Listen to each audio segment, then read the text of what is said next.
নিশ্চয়ই ডক্টর মোহাম্মদ ইউনূসের এই সিদ্ধান্ত শুনে ব্লুটুথ বয় সার্জিস অনেকটা হতাশ হয়েছে। আপনারাও কি হতাশ হয়েছেন? মানে অনেকে চাইছিলেন যে বাংলাদেশে আগামী দিনে ডক্টর মোহাম্মদ ইউনূস রাজনীতি করুক।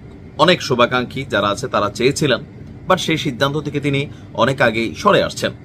এরপরেও তাকে নিয়ে একটা আহ্বান এসেছিল বা সার্জিসের পক্ষ থেকে একটা আওয়াজ উঠছিল 5 বছর ক্ষমতায় থাকার জন্য কোনো একটা রাজনৈতিক দলের প্রধান হয়ে, অথবা আপনার আগামীতে যারাই রাষ্ট্র ক্ষমতায় আসবে ডক্টর মোহাম্মদ ইউনূসকে যেন রাষ্ট্রপতি পদে আসীন করা হয়। এমনকি এ নিয়ে বিএনপির মধ্যে হালকা গুঞ্জন ছিল, জনগণের মধ্যেও এই একটা দাবি ছিল যে হ্যাঁ, ডক্টর মোহাম্মদ ইউনূসকে রাষ্ট্রপতি করে আগামী সরকার যদি সরকার গঠন করে তাহলে নতুন সরকার বিশ্বব্যাপী তার যে লিঙ্ক আপ বা চ্যানেল এটা তৈরি করা তাদের জন্য সহজতর হবে। তবে সবাইকে হতাশ করেছেন ডক্টর মোহাম্মদ ইউনূস। কেন হতাশ করছেন?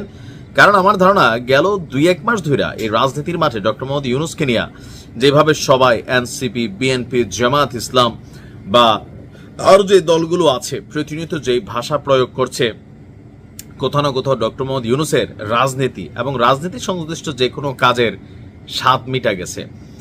ফেব্রুয়ারিতে নির্বাচন হবে নাকি হবে না, এনসিপির নেতাদের কঠিন বক্তব্যকে আরো একবার ডক্টর মোহাম্মদ ইউনূস পাল্টা কাউন্টার করেছেন। যুক্তরাষ্ট্রের ইউটা ভিত্তিক সংবাদ মাধ্যম ডেজার্ট একটা নিউজ আছে, সেই নিউজ প্রবন্ধে নিউজের নিবন্ধ লিখেছেন আমাদের ডক্টর মোহাম্মদ ইউনূস। এখানে বাংলাদেশের গণঅভ্যুত্থান, অন্তর্বর্তী সরকারের দায়িত্ব গ্রহণ, সংস্কার সহ বিভিন্ন বিষয় নিয়ে বিস্তারিত বলেছেন।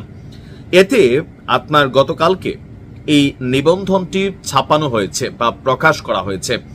এতে প্রফেসর ইউনূস বলছেন আগামী বছরের ফেব্রুয়ারিতে নির্বাচন হবে। তার মানে এখন যারা মনে করতেছে নির্বাচন হবে না, এদের অনেকের নিবন্ধনই নাই, এরা নির্বাচনে যাওয়ার মতন সক্ষমতা আছে কিনা, তুমি আর আমি আর ডামি এরকম 5-7 জন বা 10 জন নেতা দিয়া তারা চাইলেই এখন কোনো এই নির্বাচনকে আর ঠেকানোর ক্ষমতা নাই। সরকারের উপদেষ্টাদেরও খুব কঠোর ভাষা প্রয়োগ, যে এনসিপির কথায় কিছু যায় আসে না, রিজওয়ানা বলছিলেন, উপদেষ্টা আসিফও বলছিলেন, প্রেস যিনি আছেন তিনিও বলছিলেন, উপদেষ্টা আসিফ মাহমুদও বলছিলেন।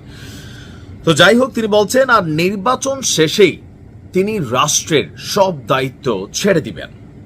নির্বাচনে যে সরকার গঠিত হবে, অনেকেই এই দাবিটা করছিল যে সেই সরকারের কোনো পদে তিনি থাকবেন কিনা। তো তিনি নিজেই সেখানে ক্লিয়ার করেছেন যে নির্বাচনে যে সরকার গঠিত হবে সেই সরকারের কোনো পদেই তিনি থাকবেন না। তিনি লিখেছেন যে আমি স্পষ্ট করছি, জাতীয় নির্বাচন ফেব্রুয়ারিতে, এরপর যে সরকার আসবে সেখানে নির্বাচিত বা নিযুক্ত করা, সেই দল থেকে নির্বাচিত হওয়া বা নিযুক্ত হওয়া কোনো পদে আমি থাকব না। আমার সরকারের মূল লক্ষ্য হলো এখন একটি অবাধ, সুষ্ঠু এবং শান্তিপূর্ণ নির্বাচন আয়োজন করা, যেখানে রাজনৈতিক দলগুলো ভোটারদের সঙ্গে তাদের পরিকল্পনাগুলো বলতে পারবে। আমাদের মিশন হলো সব বৈধ ভোটার যেন তাদের ভোট দিতে পারে, যারা প্রবাসী আছেন তারাও। এটি একটি বড় কাজ, কিন্তু আমরা কাজটি সম্পূর্ণ করতে প্রতিশ্রুতিবদ্ধ। তো আমরা যে আশাটা করছিলাম পজিটিভ নেগেটিভ, দেখেন ক্ষমতায় যখন আপনি বসবেন আপনার নিয়ে আলোচনা থাকবে, সমালোচনা থাকবে। শেখ হাসিনা যতদিন ছিল সমালোচনা, এখন কেউ যে মাঝে মাঝে বলার চেষ্টা করেন আগে মনে এই জায়গাটা ভালো ছিল। এটা কেন হচ্ছে? যখন ওনার বিপরীতে এই জায়গাটাতে আরেকজন আসছেন, তিনারও কিছু ভুল ত্রুটি থাকবে। তো সেই ভুল ত্রুটিগুলো বাঙালি জাতি হিসাবে আমরা কিন্তু ক্ষমা করতে নারাজ, আমরা সমালোচনা করতে রাজি।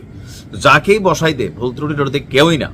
বাট সমালোচনা বাংলাদেশে যেই ভাষায় গালাগালি, ফেসবুকে কমেন্ট, ট্রলিং, ভিডিও, এআই পর্যন্ত কাজে লাগানো হচ্ছে, তো সেই জায়গায় ভাই সুস্থ ভালো মানুষের রাজনীতি করার ইচ্ছা থাকে না। ডক্টর মোহাম্মদ ইউনূসের এমনিও নাও থাকার বিষয়, কারণ বয়স হয়ে গেছে, পাশাপাশি উনি যা পাইতেন মোটামুটি তিনি তো পাইয়ে গেছেন গত 1 বছরে। ব্যাংকের ওনার যে ট্যাক্স আছে সেটা মাপ পাইছেন, আরো অনেক কিছু, এগুলো নিয়ে ভিডিও বানালে লম্বা চূড়া যাবে। তবে বাঙালি জাতি একজন রত্ন হারাচ্ছে, মাইরি রাষ্ট্রপতি পদে ভালোই কিন্তু করতে পারতো, তাই না? নাকি কি বলেন? দেখা যাক ডক্টর মোহাম্মদ ইউনূস তিনি এই সিদ্ধান্তে কতটুকু অনড় থাকেন, সময় বলে দিবে। ভালো থাকুন।